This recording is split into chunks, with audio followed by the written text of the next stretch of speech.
അസീസിയിലെ വിശുദ്ധ ക്ലാര.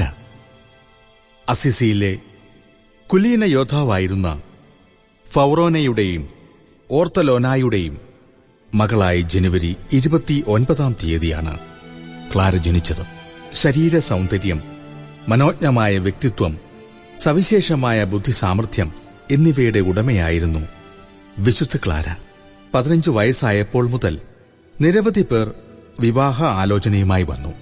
എന്നാൽ ദിവ്യകാരുണ്യഭക്തിയും പ്രാർത്ഥനാരൂപിയും പ്രായശ്ചിത്ത ചൈതന്യവും പുലർത്തിയിരുന്ന ക്ലാര ഈശോയെ ആത്മീയ മണവാളനായി വരിച്ചു കഴിഞ്ഞിരുന്നു.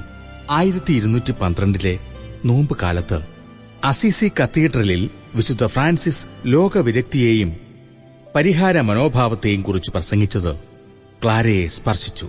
ഓശാന ഞായറാഴ്ച മനോഹരമായി ഉടുത്തൊരുങ്ങി ക്ലാര ദൈവാലയത്തിൽ പോയി തിരുക്കർമ്മങ്ങളിൽ പങ്കെടുത്തു.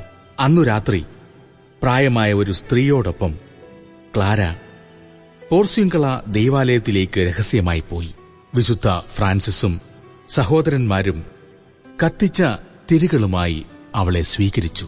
അവളുടെ അലങ്കാര വസ്ത്രങ്ങളെല്ലാം മാറ്റിവെച്ച് പ്രായശ്ചിത്ത വസ്ത്രങ്ങൾ അണിഞ്ഞു. ഫ്രാൻസിസ് അവളുടെ മുടി വെട്ടിമാറ്റുകയും സാധാരണ ശിരോവസ്ത്രം, പരുപരുത്ത ഉടുപ്പ്, ചരട് എന്നിവ നൽകി ഒരു ബെനഡിക്റ്റൻ മഠത്തിൽ താമസിപ്പിക്കുകയും ചെയ്തു. താമസിയാതെ അനുജത്തി ആഗ്നസും കൂടെ ചേർന്നു. ഫ്രാൻസിസ് ഇവർക്കും പിന്നാലെ വന്നവർക്കും വേണ്ടി സാന്റമിയാനോയിൽ ഭവനമൊരുക്കി. അങ്ങനെ ഫ്രാൻസിസ്കൻ 2ാം സഭയ്ക്ക് ആരംഭം കുറിച്ചു. വളരെ വേഗം സഭ വളർന്നു. 1215 ക്ലാര മഠാധിപയായി.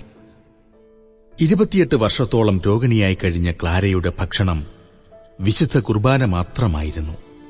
അന്ത്യം ആസന്നമായെന്നറിഞ്ഞ ക്ലാര അന്ത്യകൂദാശകൾ ഭക്തിപൂർവം സ്വീകരിച്ച് 1253 ആഗസ്റ്റ് 11 ക്ലാര നിത്യാനന്ദത്തിൽ പ്രവേശിച്ചു. 1255 4ാം അലക്സാണ്ടർ മാർപ്പാപ്പ ക്ലാരയെ വിശുദ്ധയായി പ്രഖ്യാപിച്ചു.